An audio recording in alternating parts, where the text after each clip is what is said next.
What's up, everybody? It's Jared with Capture the Magic. And when it comes to Epic Universe, this park will be 5 months old later this month. And before it opened, of course, there was lots of speculation, lots of anticipation on its impact and what it would have in the general Orlando area and how it would affect Universal Studios and would it have any impact on Walt Disney World and all the things that have gone into that conversation. But we are starting to get a lot more data back about its impact, which seems to be at this point only positive, as we have yet another Orange County tourist tax report, which shows increased growth yet again, which is credited to Epic Universe, which is also looking to break a fiscal year record when it comes to this income. And that's with not even a full year of Epic Universe on the books for this. So I think everything's pointing toward the fact that Epic Universe is having quite the positive impact here. So we're going to take a look at that and just see how this looks right now and where this is perhaps trending. And are wait times getting better? That is a big question about this park because the wait times have been an issue here. So we're going to take a look at this, give some thoughts on it.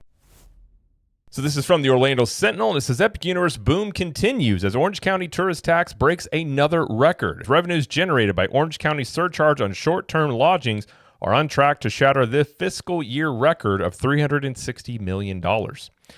Orange County is now certain to break its annual record for tourist tax collections in the wake of the spring opening of Epic Universe, with Monday's report of another boom month in August. Revenues were up 11%, or $2.48 million, over August of last year, leaving the county just a few million short of its 12-month historical high, with 1 month left in the fiscal year. According to figures compiled by the Comptroller Phil Diamond's office, which tracks both collections and spending of the tax revenues, says, quote, "The question isn't whether we break the record, the question is by how much," Diamond said. Through 11 months of the fiscal year of 2024-2025, which ended September 30th, the Tourist Development Tax, or TDT, has totaled $355.1 million. Monthly collection reports generally trail collection by about 5 weeks, and figures for September will be announced in early November. The 12-month fiscal year record set October 1st, 2023 through September 30th, 2024 is $359.4 million. Diamond has attributed the surge to Epic Universe, Universal's new park, which features 5 themed lands based on characters in video games or films. Super Nintendo, most people, we know what's in Epic Universe. Diamond said the latest figures reflect the tourism industry's sustained momentum. Says collections also set monthly records in September, November, and December of 2024, and January and February of 2025, all before Universal's new park opened in May. In March, TDT collections did not set a monthly record, but raked in $40 million, the second highest monthly total ever generated by the 6% surcharge on short-term lodging, which includes hotel rooms and home sharing rentals through Airbnb and VRBO. Spending of these revenues is tightly restricted by state law to tourism-related programs, although many local leaders have sought to broaden what the money can be spent on. That's a shock. I never would think politicians would try to spend more money on stuff. That's crazy talk. Numerous indicators tell the story of this year's tourist tax boom. According to Visit Orlando, the region's TDT-funded marketing agency for tourism, Orlando's hotel occupancy rose to 63.9% in August, up 2.5% over the same period a year ago. The average daily room rate for August was $164.07, up from $160.36 in August of 2024. Cassandra Matej, Visit Orlando president and CEO, said attendance at Orange County Convention Center was also a catalyst for tourism recently, with the General Council of the Assemblies of God and the Florida Nursery Growers and Landscape Association showing among the big events. Matej said an additional fourth quarter tourism boost may be on the horizon, with hotel bookings tracking about 9% higher than last year. That is quite a jump. She also said new data suggests a promising shift among Canadian travelers, Orlando's top international source of visitors. Matej cited a recent survey showing more Canadians say they're very likely to visit the U.S. in the next year, the first uptick since October 2024, and she said millennials are driving the bounce back.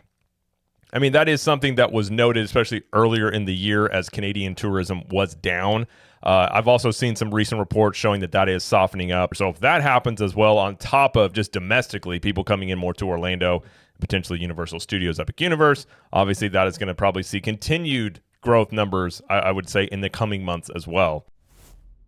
So that's a little bit of data there showing. Again, every month that Epic Universe has been open, there has been a record-breaking month in the tourist tax there. And so that tourist tax obviously is an indicator of likely, again, they are accrediting this to Epic Universe as the major catalyst for these record-breaking months. So that gives you an idea, of course, of what it's likely to show for Universal when it comes to their next earnings report, which is going to be very interesting to see what they show. In the last earnings report, with just a few weeks of Epic Universe on the books, Universal, Comcast at their earnings call said that they had a 19% or so increase in revenue when it comes to Universal Studios theme parks. And obviously that was credited to Epic Universe, people coming in to see that. So I'm assuming, given ever since then, we have seen record-breaking months, and again, being credited to Epic Universe, I believe we're going to see a pretty big quarterly earnings call from Comcast when it comes to the Universal theme parks. I guess the question will just be, how high will it be? And if you already saw a 20% increase in revenue with Epic Universe on the books officially for just a few weeks, granted, you did have previews going on, which also, I'm sure, was counted into that. But undoubtedly, I think when you're looking at this, Epic Universe has had quite the impact, and very curious to see what Comcast Universal shows and then what Disney shows in theirs, because obviously one of the things that was talked about was what would the impact on Disney World be when Epic Universe opened. And Disney many times had touted the rising tide lifts all ships type of situation, that people coming into Epic Universe were also going to go over to Disney World. We'll see if that happened. There are some reports out there from touring plans and other places that were showing that the Disney attendance was rather low this summer, perhaps as low as it had been since around 2021, 2022 time period. And as well, just some anecdotal evidence that I've heard from those in the travel world is they're saying they're seeing a lot more Universal Studios bookings as one would imagine. But what I expected from that was that people would be going to Universal, but they probably also would be going to Disney World and splitting time. But the interesting thing that they are noting is that they're obviously seeing more Universal Studios bookings, but they're actually seeing people just choose to go to Universal for an entire week and not splitting as much time with Disney.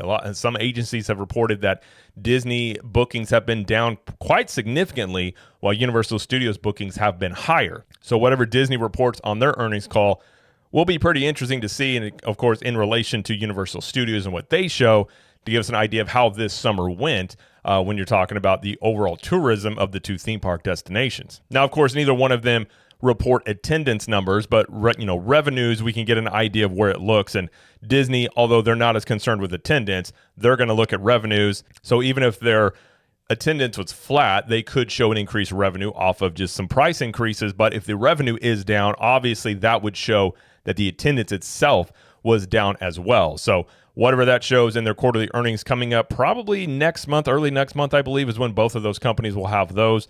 We'll get a clearer picture of how this summer went. Now, in terms of Epic Universe itself and how it looks right now in terms of wait times, this is a huge question, of course, because if you've been to Epic Universe or been following it, it has very high wait times here. And that has been one of the things that this park still has a park capacity limit on it. It does not have as many people in here as they would like. You don't have annual pass holders in here yet. And basically, I don't see how you will do that until some of these wait times come down, which of course Universal is working to get these rides operating much more efficiently, running more people through them to be able to handle more crowds. But when you look at travel, typically speaking, early September especially, a lot of times travel will be down. Kids go back to school. People aren't traveling as much, but typically see a bounce back when you're getting closer to November and December with the holidays. But if you look here, the wait times don't seem to be going down. So you can see here, this was during previews, and the wait times were, more, green and yellow. And then once Epic opened, and this was like the opening period right around here, but once we really got into June, you're seeing a lot of reds, a lot of yellows here. And some of the average wait times. Some of the highest times, actually the highest time previously was an average of 85 minutes, which looks like it was beat in October, on October 7th, that has 86 minutes as an average wait time. We're looking into September, especially early September here.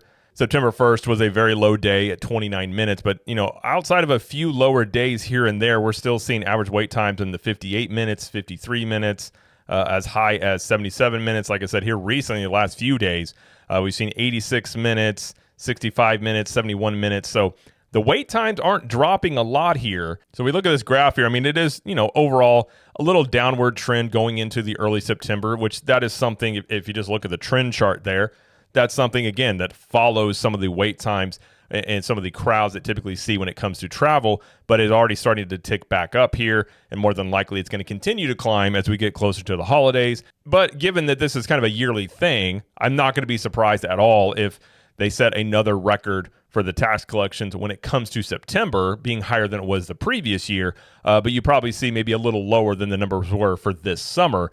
But I think going into, November and December, I think you're going to see some pretty record-breaking months here, and I think Universal is going to continue to see a lot more people come into their parks, and it definitely seems to be very positive, even with a lot of the issues that they're still working out with Epic Universe. Of course, this is a new park, and I've often said the first 6 months to a year, I look at this park as still in a beta test. They're still trying to get these rides a lot more reliable, which they are getting there, but there is probably some limit on how efficient they're going to be able to get these rides to run people through them before they just have to simply add more attractions to this park, which Universal has indicated. Mark Woodbury, the CEO of the Universal Studios theme parks, has basically indicated that they have things planned for Epic Universe, and I do believe that will be sooner than people probably anticipate. So that part is interesting because people obviously talk about when will annual passes come online.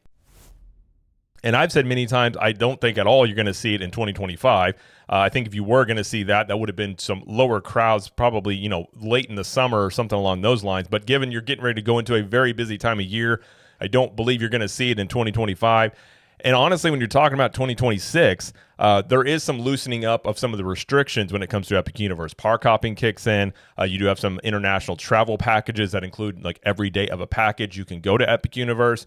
But in terms of the actual pass holder offerings, I'm still going to lean toward probably closer to the summer or maybe even later. I mean, the real question here is if you throw annual pass holders into the mix here, and Universal has a much higher annual pass holder mix than, say, Disney World does. I guess you could say it's much more of a locals park compared to Disney World at this point.